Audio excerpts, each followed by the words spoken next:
Hello subscribers, welcome to Ari Embroidery Upgrade YouTube channel. இந்த வீடியோவில் chain stitch corners and curves அதை பற்றி தான் பார்க்க போகிறோம். இப்போது இந்த கார்னர்ஸ் அண்ட் கர்வ்ஸ் லேர்ன் பண்ணிக்க ஒரு ஸ்கேல் எடுத்து எல் ஷேப்பில் 2 ஸ்ட்ரெயிட் லைன்ஸ் போட்டுக்கிறேன். இப்போது இந்த 2 லைனுக்கும் இன்டர்செக்ட் ஆகிற ஒரு புள்ளி தான் கார்னர்ஸ். அதை தான் நம்ம கஷ்டப்பட்டு இப்போ லேர்ன் பண்ண போகிறோம். இப்போது கர்வ்ஸ் போட ரேண்டமாக 2 ஆர்ச் வரைஞ்சிக்கிறேன். ஒரு ஜரி த்ரெட் எடுத்து அதோட நுனியில் நான் முடிச்சு போட்டு வச்சுக்கிட்டேன். இப்போது 14 சைஸ் டுலிப் ஜப்பான் நீடில் எடுத்திருக்கேன் இந்த வீடியோவை டெமான்ஸ்ட்ரேட் பண்ணேன். இப்போது செயின் ஸ்டிச் டைரக்ஷன்ஸ் பற்றி நம்ம ஆல்ரெடி பார்த்துட்டோம். பார்க்காதவங்க மேலே கிளிக் பண்ணி பாருங்கள். இப்போது இந்த கார்னரில் எப்படி நம்ம அந்த எண்டு கொண்டு வர்றது அப்படின்றது தான் இந்த வீடியோவில் பார்க்க போகிறோம். இப்போது நம்ம 2 லைன் மீட் ஆகிற அந்த கார்னரை கரெக்டாக போட்டுட்டோம் அப்படின்னாலே அந்த டிசைன் கரெக்டாக தெரியும். லைக் அந்த ஷார்ப்னஸ் தெரியும். அந்த கார்னரை சரியாக போட்டால் தான் ஷார்ப்பாக இருக்கா இல்லை பிளண்ட்டாக இருக்கா இல்லை வளைவாக இருக்கான்றது தெரியும். இந்த டிசைனோட ஸ்ட்ரக்சரையே அந்த கார்னர் தான் டிசைட் பண்ணும். இப்போ அந்த கார்னர் கிட்ட வந்துட்டேன். இப்போ அதுக்கு முன்னாடியே கொஞ்சம் கரெக்டாக அந்த இடத்துல நிப்பாட்டியிருக்கேன் பாருங்கள். க்ளோஸாக வாட்ச் பண்ணுங்கள். இப்போது நம்ம கார்னரில் பெரிய செயின் ஸ்டிச்சாக போட்டுட்டு அதுக்கப்புறம் நம்ம நீடில் திருப்பணும் அப்படின்னா டைரக்ஷன் கரெக்டாக வரும். ஆனால் அந்த இடத்துல ஒரு முடிச்சு மாதிரி விழும். அது கொஞ்ச நேரத்தில் அந்த கார்னர் பார்த்திங்கன்னா ரவுண்டட் ரெக்டாங்கிள் மாதிரி ஆகிடும். ஏன்னா அந்த முடிச்சு கொஞ்சம் நேரத்தில் ஸ்லோவாக லூசன் ஆகிடும். அப்போ அது ரவுண்டட் ரெக்டாங்கிள் மாதிரி வரும். ஷார்ப்னஸ் கொடுக்காது. இப்போது இதை அவாய்ட் பண்ணுறதுக்கு தான் நம்ம எவ்வளோ பெரிய ஸ்டிச்சு போட்டாலும் அந்த கார்னர்ஸில் வரும்போது எப்பயுமே சின்ன ஸ்டிச்சாக பண்ணணும். பாருங்கள், ஜஸ்ட்டு பக்கத்துலேயே ஒரு குத்து, அதுவும் அந்த ஊசி போகிற அளவுக்கு ஒரு குத்து போட்டுட்டு அதுக்கப்புறம் அடுத்த சைடு திருப்பிடுறோம். அப்படியே திருப்பியும் ஒரு சின்ன செயின் தான் போடுறோம். ஸ்டார்டிங்கில் டைரக்ஷன் திருப்பும்போது சின்ன செயின் தான் போடுறோம்.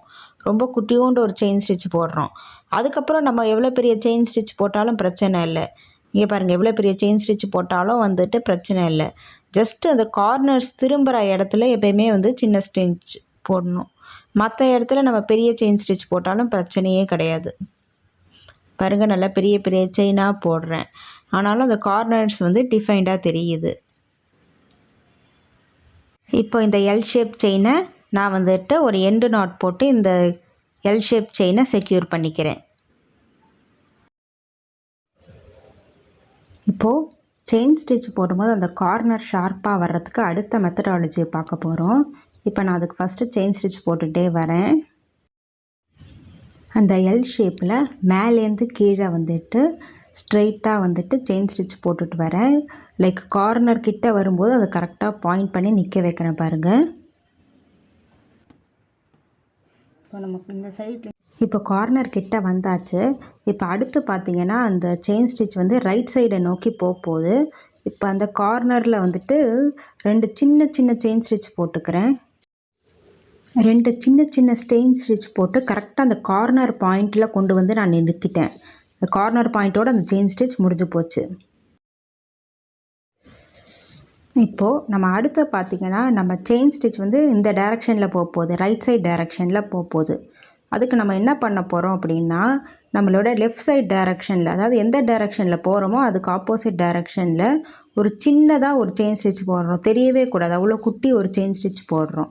இது ஏன் போடுறோன்னு பார்த்தீங்கன்னா நம்ம லாஸ்ட்டாக எந்த இடத்துல நம்ம ஆரி ஊசி குத்துனமோ அதுதான் அடுத்த டைரக்ஷனை அந்த கார்னர்ஸை டிஃபைன் பண்ணும்.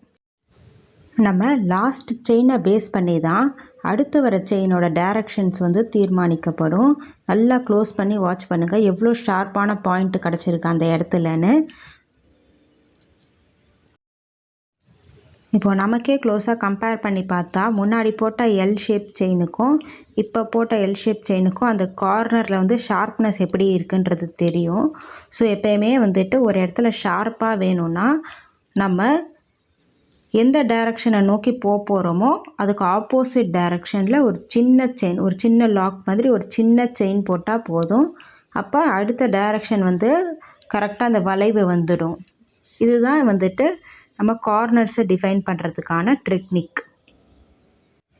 இப்போது என் நாட் போட்டு முடிச்சுக்கிறேன்.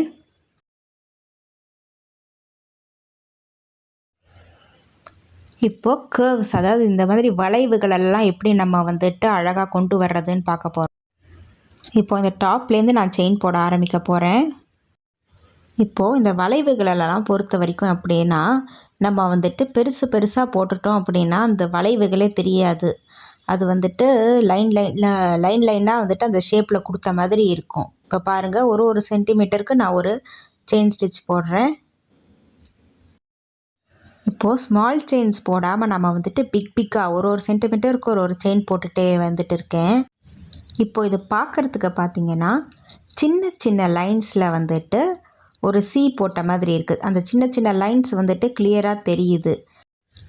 இப்போ இது பார்த்தீங்கன்னா கோடாக போட்டு ஒரு சி ஷேப் வரைஞ்ச மாதிரி இருக்குது. லைக் லைனாக சின்ன சின்ன லைனாக போட்டு ஒரு சி ஷேப் கொண்டு வந்திருந்தால் எப்படி இருக்குமோ அப்படி இருக்குது. இப்போ வந்துட்டு நான் எண்டு நாட் போட்டுக்கிறேன். இப்போது அடுத்து வந்து சின்னதாக செயின் ஸ்டிச் போட போகிறோம். சின்னதாக செயின் ஸ்டிச் போடும்போது வந்துட்டு அந்த ஷேப் அழகாக வரும். அதே மாதிரி அதோட லைனோட ஆங்கிள்லேயே வந்து ப்ராப்பராக குத்தணும். அந்த லைன் மேலேயே குத்திட்டு வந்தால் தான் அந்த அழகான ஷேப் வந்துடும். இப்போது இந்த 2 சீக்குமான டிஃப்ரென்ஸ் நமக்கே தெரியும் பாருங்கள். இப்போது இந்த மேலே இருக்க கர்வ் பார்த்தீங்க அப்படின்னா அதில் ஒரு செயினும் வந்து ஷார்ப்பாக முடியுது. அதனால் வந்துட்டு ஸ்ட்ரைட் லைனாக போட்ட மாதிரி தனியாக தெரியுது. ஒவ்வொரு லைனும் கிளியராக தெரியுது. லைக் குச்சியாக இருக்க மாதிரி இருக்குது. அது வந்துட்டு சாஃப்டாகவே இல்லை. லைக் ஒரு நேச்சுரலான ஒரு கர்வாகவே இல்லை. கோடாக இருக்கிறது கிளியராக தெரியுது. அதுவே நம்ம அடுத்த நம்ம சின்ன செயின் ஸ்டிச்சஸ் போட்டு கரெக்டாக கொண்டு வந்தோம்ல, அது வந்து நல்லா சாஃப்டாக ஒரே சீராக ஒரே லைனாக இருக்குது பாருங்கள். இதுதான் வந்துட்டு இந்த செயினுக்கும் அந்த செயினுக்கும் வித்தியாசம். ஸோ எப்போவுமே வந்துட்டு செயின் ஸ்டிச்சஸ் வந்து கர்வில் போடும்போது ரொம்ப சின்னதாக போடணும். தேங்க்ஸ் ஃபார் வாட்சிங். ப்ளீஸ் லைக் பண்ணுங்கள், கமெண்ட் பண்ணுங்கள், ஷேர் பண்ணுங்கள்.